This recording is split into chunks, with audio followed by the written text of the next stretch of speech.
Alright, so this is a continuation of the previous research log about the Special Archives box that I found and borrowed from the local library, SAC 034BRAUN, containing a manuscript, paper notes, and digital storage artifacts. I've had the opportunity to look a little bit more through the box. And for example, I found this, which looks to be field research notes. And I had a chance to look further over the manuscript, which is right here, just to refresh your guys' memory. One of the links that I found that was particularly interesting about that manuscript was this continuous mention of a water demon. And what I found, very pertinent about that was in the interviews that I've had so far in my local community, there seems to be every story that they've told about the man in the woods, he's been near some kind of body of water. And I find that interesting because it links so closely with this man in the mill pond. And not only that, their appearances are quite similar. The man in the woods is similarly dressed in a dark suit, seems to have a kind of indistinguishable, almost flat kind of face as he's continuously described. So it really sounds like this man in the mill pond and the man in the woods. They sound like they might be analogous to each other, just separated perhaps by time or geography. So I think that looking into that a little bit more closely, seeing if there's any kind of links would help. Anyway, I wanted to look over these field notes, and it looks like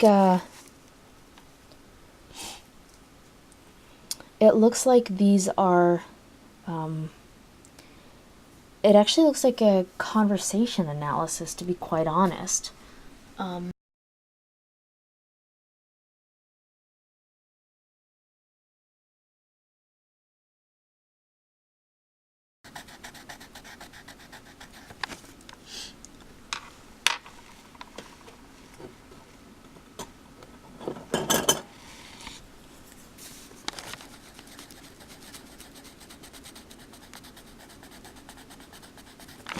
Anyway, alright, so it looks to be a conversation analysis.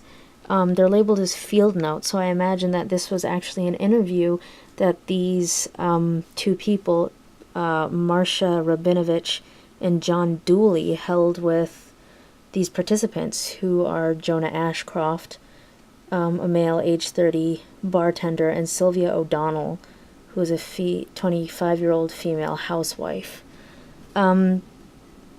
The date is actually scratched off, so it looks like they were possibly in this place called Smith's Mills. Yeah, it's a Smith's Mills field interviews, day 10, so at least 10 pages of these notes are missing. And there looks to be a small diagram of, looks to be a waterfall. Anyway, so here we have this conversation with MR, I'm guessing Marcia Rabinovich, saying, what's one of the most widely told stories you've heard?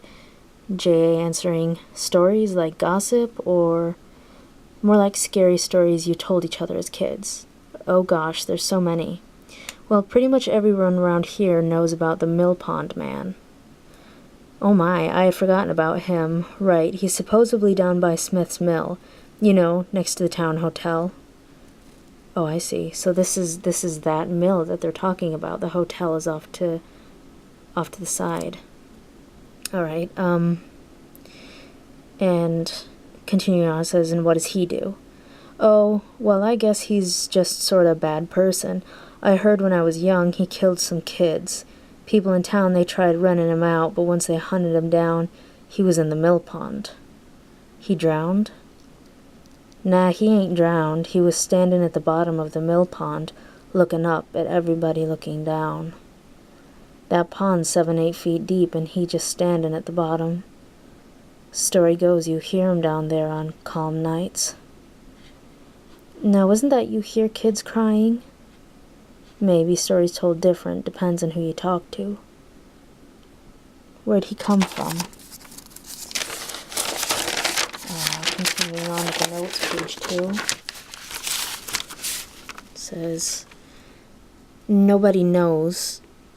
He's just in the mill one day while people were working, up on the second level. He wore a suit, so workers figure he was acquainted with old Smith and his kin. I imagine that Smith is actually the mill owner since it's named after him. I heard that area got cursed by witches before it became a town, and that's why the mill pond man is there. The witches summoned him, but something went wrong and he stayed. And every year someone has to die by the mill so that the man is kept down in the mill pond. Yeah, that's why they say you see the mill pond man or hear him down there, it's a sign someone's gonna die. Though I heard supposedly Smith's great-grandfather called up the mill pond man so's he could have a good business, but in exchange he's gotta have kids. Oh, I heard that too. Did you hear, Joe, when they were opening up the north wall of the mill basement, what they found? Nope. That Smith kid a few years back? Yes, I heard they found another room already bricked up. They said it had a big old book, a bag of money, a pot, and a bunch of bones. I heard lots of guys worked on that construction died. Doubt it. I know most of the guys who worked on it. Heard a bunch got sick, but it was because of the damp. Well, anyway, I heard the book was old Smith's ledger.